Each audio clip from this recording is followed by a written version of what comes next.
ಇವರು ಅವರು ಪ್ರೊಫೆಸರ್ ಇಂದ ರಿಟೈರ್ಡ್ ಆದಮೇಲೆ ಅವರ ಆಯ್ಕೆ ಸರ್ವೋದಯ ಕರ್ನಾಟಕ ಪಕ್ಷ.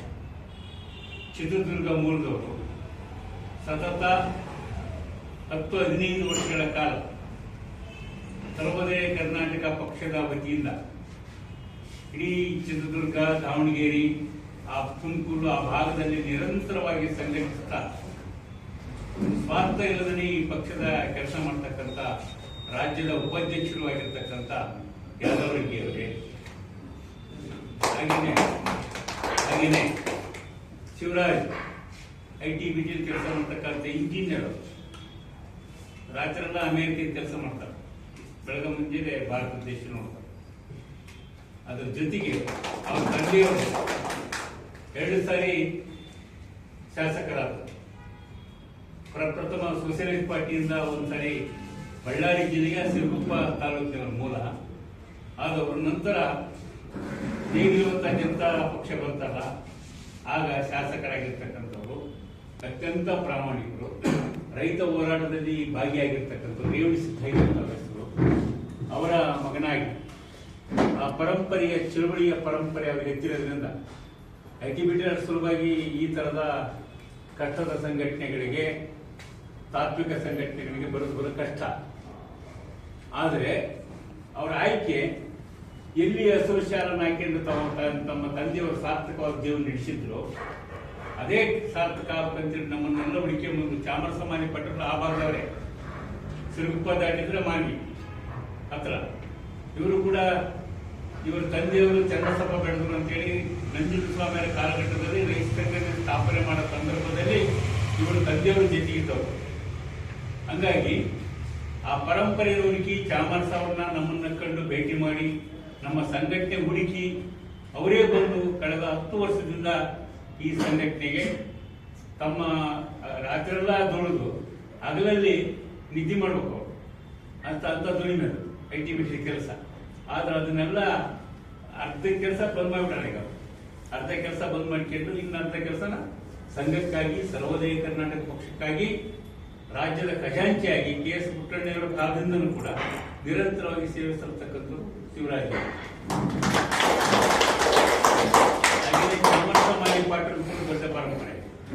ಇವರಿಗೆ ಪೊಲೀಸ್ ಇನ್ಸ್ಪೆಕ್ಟರ್ ನೌಕರಿ ಬರುತ್ತೆ. ಆ ನೌಕರಿಗೆ ಯಾಕಂದ್ರೆ ಇವ್ರ 3 ಜನ ಅಣ್ಣ ತಮ್ಮಂದಿರು. ಮೊದಲನೇರು ಲೆಕ್ಚರ್ ಆಗಿರ್ತಾರೆ, ಇನ್ನೊಬ್ರು ಡಾಕ್ಟರ್. ಅಲ್ಲಮಪ್ಪ ಬೆಳೆದವರು ಅಂತೇಳಿ ಹೆಸರು ಕೇಳಿರ್ಬೋದು ನೀವು. ಕೊಪ್ಪಳದಲ್ಲಿ ಇವತ್ತು ಸಂಪೂರ್ಣವಾಗಿ ಕಲುಷಿತವಾಗಿರ್ತಕ್ಕಂಥ ವಾತಾವರಣ. ಅಲ್ಲಿ ಬಳ್ಳೋಟ ಅಂತ ಒಂದು ಕಾರ್ಖಾನೆ ನಿರ್ಮಿಸಿ ಸುಮಾರು ಒಂದು 25-30 ಹಳ್ಳಿಗಳು ಊಟ ಮಾಡ್ಲಿಕ್ಕೆ ಸಾಧ್ಯ. ಅಷ್ಟು ಅದ್ರದ್ದು ಬೂದಿ ಬಂದು, ಅದರ ಧೂಳು ಬಂದು ಇವತ್ತು ಸಂಘ ಇದಾಗಿರ್ತಕ್ಕಂಥ ಸಂದರ್ಭದಲ್ಲಿ ಎಲ್ಲಾ ಸಂಘಟನೆಗಳನ್ನು, ರೈತ ಸಂಘ, ದಲಿತ ಸಂಘಟನೆ, ಪ್ರಗತಿಪರ ಸಂಘಟನೆ, ಕನ್ನಡ ಸಂಘಟನೆ, ಯಾರ್ಯಾರು ಸಮಾಜದ ಬಗ್ಗೆ ಆಲೋಚನೆ ಮಾಡ್ತಾರೋ ಅವ್ರನ್ನೆಲ್ಲ ಗುಂಪೆ ಹಾಕಿ ಕೊಪ್ಪಳ ಬಂದ್ ಮಾಡಿದ್ರು. ಮನೆ ಇಡೀ ಕೊಪ್ಪಳ ನಗರ ಸಂಪೂರ್ಣವಾಗಿ 100ಕ್ಕೆ 100% ಆ ಬಂದಿನ ಭಾಗವಹಿಸಿದ್ರು. ಮನೆ ಬೆಂಗಳೂರಿನ ಫ್ರೀಡಂ ಪಾರ್ಕ್ ಅಲ್ಲಿ ಬಂದು 23ನೇ ತಾರೀಕಿಗೆ ಗೊತ್ತಿತ್ತು. ಅವರು ಲೆಕ್ಚರ್ ಆಗಿ, ಪ್ರಿನ್ಸಿಪಾಲ್ ಆಗಿ ಕೆಲಸ ಮಾಡಿರ್ತಕ್ಕಂಥವ್ರು. ರಿಟೈರ್ಡ್ ಆದ್ಮೇಲೆ ಮನೆಗೆ ಇರ್ತಾರೆ, ಇನ್ನೋದಲ್ಲ. ಇವ್ರು ರಿಟೈರ್ಡ್ ಆದ್ಮೇಲೆ ಕೂಡ DJಯಲ್ಲಿದ್ದು ಅದೆಷ್ಟು ದಿನ? 100 ದಿನ ಸರ್, 100 ದಿನ ಚಳವಳಿ, 140 ದಿನ ಅಲ್ಲಿ ಜೀವಂತ ಚಳವಳಿ ಉಳಿಸಿ ದೊಡ್ಡ ಹೋರಾಟವನ್ನು ನಿರ್ವಹಿಸಿರ್ತಕ್ಕಂಥವ್ರು ಅಲ್ಲಮಪ್ಪ ಬೆಳೆದರು. ನಂತರ ಬಸವಪ್ರಭು ಅಂತ ಡಾಕ್ಟರ್. ಇವರಿಗೆ ಬಂದಾಗೆಲ್ಲ ಮನೆ ಕೆಲಸ ಮಾಡೋದು ಯಾರಲ್ಲಪ್ಪ, ನೀವು ಹೋಗ್ಬಾರ್ದು ಅಂತ ಹೇಳಿ ತಂದೆ ಬಿಡಿಸ್ತಾರ. ರೈತ ಸಂಘ ಸ್ಥಾಪನೆ ಮಾಡಿದ್ರು ತಂದೆನೂ ಒಬ್ಬರು ಆಗಿರೋದ್ರಿಂದ ಇವ್ರನ್ನ ರೈತ ಸಂಘ ಕರೆತಾರೆ. ನಿಮ್ ತರ ಯುವಕರು ಅವರು ಬಾಡಿ ಬಿಲ್ಡರ್ ಆಗಿ ಎಲ್ಲ ಯುವಕರಾಗಿದ್ದ ಸಂದರ್ಭದಲ್ಲಿ ಒಂದು ಗ್ರಾಮ ಘಟಕದ ಅಧ್ಯಕ್ಷರೇ ಕೆಲಸ ಮಾಡಕ್ಕೆ ಶುರು ಮಾಡ್ತಾ ಮಾಡ್ತಾ ತಾಲೂಕಾ, ಜಿಲ್ಲಾ, ಇವತ್ತು ರಾಜ್ಯ ಅಧ್ಯಕ್ಷರಾಗಿ ಕೂಡ ಕರ್ನಾಟಕ ರಾಜ್ಯ ರೈತ ಸಂಘದ ಕೆಲಸ ಮಾಡಿರ್ತಕ್ಕಂಥವ್ರು ಇವತ್ತು ಗೌರವಾಧ್ಯಕ್ಷರಾಗಿ ಕೆಲಸ ಮಾಡ್ತಾರೆ. ಸರ್ವೋದಯ ಕರ್ನಾಟಕ ಪಕ್ಷದ ರಾಜ್ಯಾಧ್ಯಕ್ಷ ಸ್ಥಾನ ಇಟ್ಕೊಂಡು ಇಡೀ ಕರ್ನಾಟಕದಲ್ಲಿ ಏನಾದ್ರೂ ಒಂದು ಬದಲಾವಣೆ ಮಾಡಲೇಬೇಕು. ಅವರಿಗೆ 106 ತಾಪತ್ರೆ ಇರೋದು. 140 ಅಲ್ಲಿ ಊರ ಪಕ್ಕದಲ್ಲಿ ಅವ್ರ ಭೂಮಿ ಸೈಟ್ ಮಾಡಿಸಿದ್ರು, ನಿನ್ನೆ ಮಾಡಿಸಿದ್ರು. 140 ಸೈಟ್ಗಳು ಎಲ್ಲವೂ ಮಾರಿ ಸಂಘಕ್ಕಾಗಿ ಅಡ್ಡಾಡಿ ಇವತ್ತು ಸಾಲಗಾರಿರ್ತಕ್ಕಂಥ ಕುಟುಂಬದವರು, ಅಂದ್ರೆ ಯಾರಿಂದನೂ ಕೂಡ ಏನು ಬೇಡದಾನೆ ಇವತ್ತು ಪಕ್ಷಕ್ಕಾಗಿ ಕೆಲಸ ಮಾಡತಕ್ಕಂಥ ಈ ತರದ ತ್ಯಾಗ ಜೀವನ ಸಿಕ್ಕರೆ ನೀವು ಬೆಂಗಳೂರು ನಂಬ್ತೀರಿ. ಇಲ್ಲೆಲ್ಲ ಬಂದು ಪ್ರಶ್ನೆ ಮಾಡ್ತಾರೆ, ಹೋಗಿದ್ರಲ್ಲಪ್ಪ ಏನ್ ಬಂತು ನಿಮಗೆ, ಯಾವ ಪಕ್ಷದ ಟಿಕೆಟ್ ಕೊಡ್ತಾರಂತೆ, ಎಷ್ಟು ಕೊಡ್ತಾರಂತೆ ನಿಮಗೆ, ಎಷ್ಟು ಗೌಡನ ಫಂಡ್ ರೆಡಿ ಮಾಡ್ಯಾನ, ಆಯ್ತು ನಾವು ಸಿಟಿಯಿಂದ ಇರ್ತೀವಿ, ಮತ್ತೆ ಹಂಚಕ್ಕೆ ದುಡ್ಡು ಬೇಕಲ್ಲ, ಕುಡಿಯಕ್ಕೆ ಎಂಡ ಬೇಕಲ್ಲ, ಏನ್ ಮಾಡಿ ವ್ಯವಸ್ಥೆ ಏನ್ ಮಾಡ್ಯಾನ ಅಂತ ಕೇಳುವಂತ ಕಾಲಘಟ್ಟದಾಗ ಇದ್ದೀವಿ, ಹೌದಲ್ಲ? ಆದ್ರೆ ಮನಿ ದುಡ್ಡು ಹಾಕೊಂಡು ಕೆಲಸ ಮಾಡತಕ್ಕಂಥ ಸಾರ್ಥಕ ಕೆಲಸ ಏನೈತಲ್ಲ, ಇದು ಬದಲಾದ ರಾಜಕೀಯ ಸ್ಥಿತಿಯ ನಿರ್ಮಾಣ ಮಾಡಿಕೊಟ್ಟವ್ರು ನಾವು. ಅಧಿಕಾರಿಗಳಿಲ್ಲ, ಯಾರಾದ್ರೂ ಬಂದು ನಾನಿದು ಏನಾದ್ರೂ ಗಳಿಕೆ ಮಾಡಿ ನಾನು ಇಲ್ಲೆಂಗ ಮೆಂಬರ್ಗಳಾದ್ರು ನಾಲ್ಕು ಏನು ಸೈಟ್ ತಗಂತಾರೋ, ಏನು ಬಿಲ್ಡಿಂಗ್ ಕಟ್ಟಿಸ್ತಾರೋ, ಏನೋ ದೊಡ್ಡ ದೊಡ್ಡ ಮಾಲ್ಗಳು ಕಟ್ಟಿಸ್ತಾರೋ, ಇಂಥವೆಲ್ಲ ನೋಡಿವಲ್ಲ. ಆದ್ರೆ ಇದಕ್ಕೆ ಪರ್ಯಾಯವಾಗಿ ಜನಪರ ಜನರ ಸಲುವಾಗಿನೇ ಭ್ರಷ್ಟಾಚಾರ ರಹಿತ ಪ್ರಾಮಾಣಿಕ ಹೋರಾಟವನ್ನು ನಿರ್ವಹಿಸತಕ್ಕಂಥ, ಜನರಿಗೆ ಅರಿವು ಮೂಡಿಸತಕ್ಕಂಥ ಮಹಾನ್ ಒಂದು ರಾಜಕೀಯ ಪಕ್ಷವಾಗಿ ಕೆಲಸ ಮಾಡ್ತಕ್ಕಂಥದ್ದು ಒಂದು. ಇದಕ್ಕ ಸಂವಿಧಾನ ಬರೆದಿದ್ವಿ. ಆ ಸಂವಿಧಾನ ಓದಿದ ಮೇಲೆ ಭಾರತ ದೇಶದ ಅತ್ಯಂತ ಶ್ರೇಷ್ಠರು ಏನದಾರಲ್ಲ, ಪ್ರಶಾಂತ್ ಭೂಷಣ್ ಅಂತ ಅದರ, ಅವರು ಸುಪ್ರೀಂ ಕೋರ್ಟ್ ವಕೀಲರು, ಅವರ ತಂದೆ ಶಾಂತಿ ಭೂಷಣ್ ಅಂತ ಇದ್ರು, ಯೋಗೇಂದ್ರ ಯಾದವ್ ಅಂತ ಅದರ ನಿರಂತರ ಸಾಮಾಜಿಕ ಹೋರಾಟಗಾರರು. ಇಂಥ ಅನೇಕ ಜನ ಇದರ ಸರ್ವೋದಯ ಕರ್ನಾಟಕದ ಪ್ರಣಾಳಿಕೆಯನ್ನ ರೆಡಿ ಮಾಡಿದವರು ದೇವನೂರು ಮಹಾದೇವ್. ದೇವನೂರು ಮಹಾದೇವ್ ಅವರು ಬರೆದಿರ್ತಕ್ಕಂಥ ಪ್ರಣಾಳಿಕೆ ಓದಿದ ಮೇಲೆ ಈ ತರದ ಪ್ರಣಾಳಿಕೆ ಜಗತ್ತಿನಲ್ಲಿ ನೋಡ್ಲಿಕ್ಕೆ ಸಾಧ್ಯ ಇಲ್ಲ. ಇದರ ಪ್ರಕಾರ ಏನಾದರೂ ಜನರಿಗೆ ಅರಿವು ಮೂಡಿಸಿದ್ರೆ ದೊಡ್ಡ ಬದಲಾವಣೆಯಾಗಿ ಜನಪರ ಸರ್ಕಾರಗಳು ಬರ್ತವೆ, ಭ್ರಷ್ಟಾಚಾರ ರಹಿತ ಸರ್ಕಾರಗಳು ಬರ್ತವೆ ಅಂತಕ್ಕಂಥ ಮಾತನ್ನ ಅವ್ರು ಹೇಳಿದ್ರು. ಅಂತ ಒಂದು ಪ್ರಣಾಳಿಕೆ ಇಟ್ಟರೆ ನಾವು ಕೆಲಸ ಮಾಡ್ತೀವಿ. ಇವತ್ತು ಸಣ್ಣದಿರ್ಬೋದು, ಏನು ಸಣ್ಣದಲ್ಲ. 31 ಜಿಲ್ಲೆಗಳಲ್ಲಿ ಕರ್ನಾಟಕ ರಾಜ್ಯ ರೈತ ಸಂಘದ ಪ್ರಾಮಾಣಿಕ ರೈತ ಕಾರ್ಯಕರ್ತರು ಪ್ರತಿ ಗ್ರಾಮಗಳಲ್ಲಿ 26,000 ಗ್ರಾಮಗಳು ಕರ್ನಾಟಕದಲ್ಲಿ 26,000 ಗ್ರಾಮಗಳಲ್ಲಿ ಒಂದೇ ಒಂದು ಚಾ ನಿರೀಕ್ಷೆ ಮಾಡಲ್ಲ ನಮ್ಮ ಜನ. ಇನ್ನುಳಿದ್ರೆ ಏನಂದ್ರ ಆ ಪಕ್ಷದ ಮೀಟಿಂಗ್ ಕರಿಬೇಕಂದ್ರೆ ಏನ್ ಮಾಡ್ಬೇಕು, ನಾ ಪಲಾವ್ ಮಾಡಿಸಿದಂತ ಪಲಾವ್ ಮಾಡಿದ್ರೆ ಬರಲ್ಲ, ಬಿರಿಯಾನಿ ಬೇಕು, ಅದಾದ್ಮೇಲೆ ಸಂಜೆಗೆ ಬಾಕಿ ಇರ್ಬೇಕು. ಹಂಗಾದ್ರೆ ಪಕ್ಷದ ಮೀಟಿಂಗ್ ಸಕ್ಸಸ್ ಆಗ್ತದೆ, ಹೌದಲ್ಲ? ಇದಂಗಲ್ಲ. 26,000 ಗ್ರಾಮಗಳಲ್ಲಿ ಪ್ರತಿ ಗ್ರಾಮದಲ್ಲಿ 10 ರಿಂದ 15 ಜನ ಸಂಘದ ಕರೆ ಕೊಟ್ಟ ಪ್ರಾಮಾಣಿಕವಾಗಿ ಸೇವೆ ಮಾಡತಕ್ಕಂತ ರೈತರ ಮಕ್ಕಳನ್ನ, ರೈತರನ್ನ ರೆಡಿ ಮಾಡಿರ್ತಕ್ಕಂಥ ಏಕೈಕ ಸಂಘಟನೆ ಆಗಿದ್ರೆ ಅದು ಕರ್ನಾಟಕ ರಾಜ್ಯ ರೈತ ಸಂಘ. ಅಂತ ಒಂದು ಸಂಘಟನೆ, ಆ ಸಂಘಟನೆ ಜನರ ಬದುಕಿನ ಹೋರಾಟಕ್ಕೆ ಮಾತ್ರ ಅಲ್ಲ, ಒಂದು ನಿಮಿಷ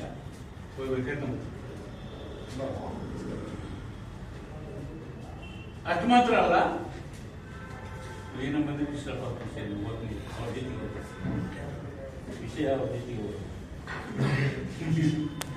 ಹಂಗಾಗಿ ಅವ್ರು ಆಯ್ಕೆ ಮಾಡ್ಕೊಂಡಿದ್ದು, ಅಂತ ರೈತರ ಮಕ್ಕಳು ಆಯ್ಕೆ ಮಾಡ್ಕೊಂಡಿದ್ದು ರಾಜಕೀಯವಾಗಿ ಯಾವ ಪಕ್ಷ ಅಂತಂದ್ರೆ ಸರ್ವೋದಯ ಕರ್ನಾಟಕ ನಮ್ಮ ಪಕ್ಷ.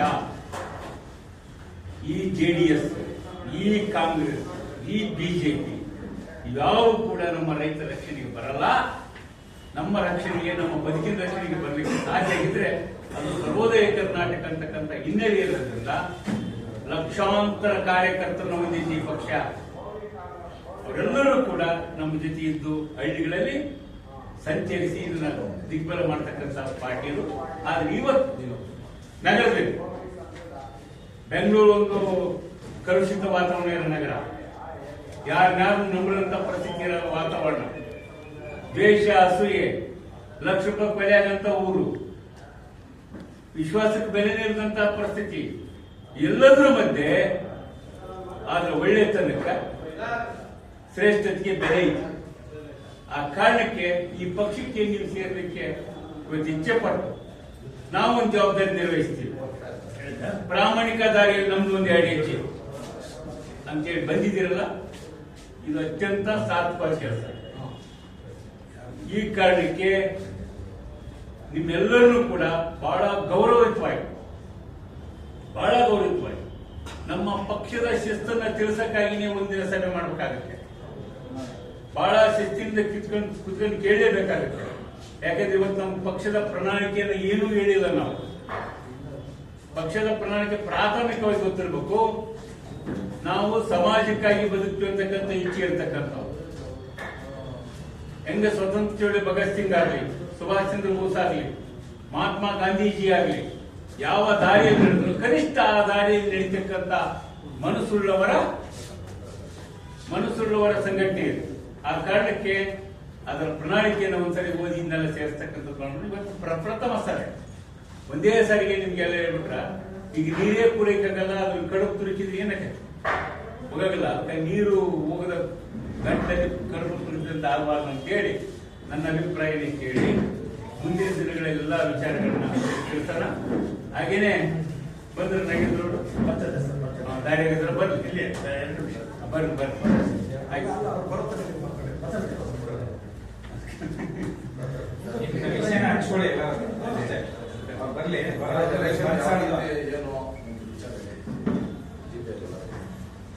ಹೇಳ್ತೀನಿ. ಫಸ್ಟ್ ಚುನಾವಣೆ ಸಂಬಂಧಪಟ್ಟಂಗ ಅಧ್ಯಕ್ಷರು